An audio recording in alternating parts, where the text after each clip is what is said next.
When a client begins to speak, they reveal the complete structure of their limitations in the first 33 to 60 seconds. Practitioners often spend an hour or more digging into the details of the client's story, hoping to find the root of the problem. That hour is largely wasted. Peter Freeth's methodology identifies the linguistic architecture of internal behavioral barriers. We are going to walk through a progression from novice to expert, teaching you how to spot these structural blueprints hidden in everyday language. To resolve a client's problem, you must move beyond what they are complaining about and start tracking exactly how they build their sentences. Content consists of the narrative details, the specific characters, the setting, and the history of the problem. Structure is the neurological wiring and the underlying rules that dictate how the client constructs their reality. This diagram shows how sensory input is filtered by the brain. Information passes through specific deletion, distortion, and generalization filters before it ever becomes comprehension. The words a person chooses are direct reflections of this mental processing. When a client elaborates on their story, they take these same structural limitations and apply them to a different set of characters and settings. The neurological wiring exists in the structure of their language. Attempting to fix the narrative content does not change the underlying program. We start at the novice level by identifying single structures. Consider this sentence: "My anxiety is completely ruining my presentations." The words anxiety and presentations are nominalizations. The client takes a live action, feeling anxious or presenting, and freezes it into a static noun. Completely functions as a universal quantifier, locking in a specific outcome so they only notice failure across all future events. Structurally, the client has removed their own agency. They treat an ongoing internal feeling as an external object that is attacking them. Spotting nominalizations reveals where a client has frozen their own momentum and abandoned their ability to act.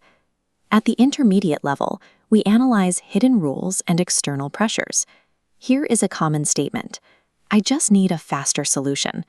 The word need is a modal operator of necessity, functioning as a survival boundary, an absolute rule that must be obeyed. Faster is a comparative deletion.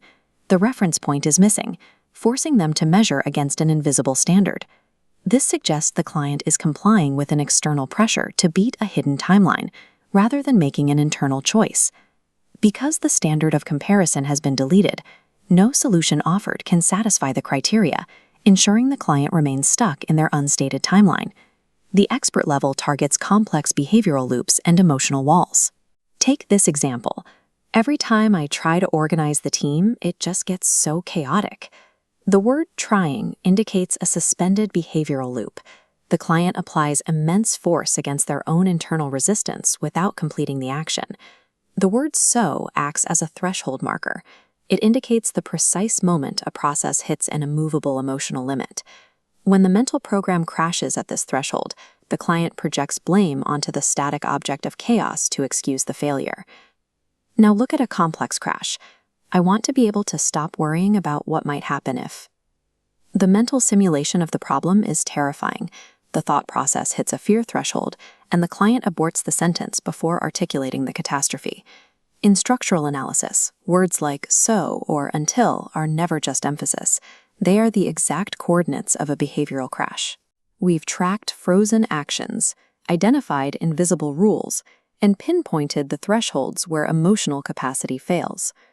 This diagram shows how analyzing language structure isolates the underlying logic of a client's narrative.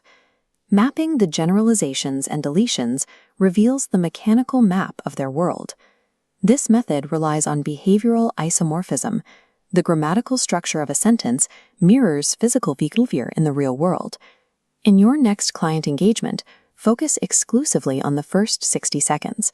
Ignore the story they are trying to tell you. Decode the structure. Bypass the content. You will uncover the exact root of their limitation.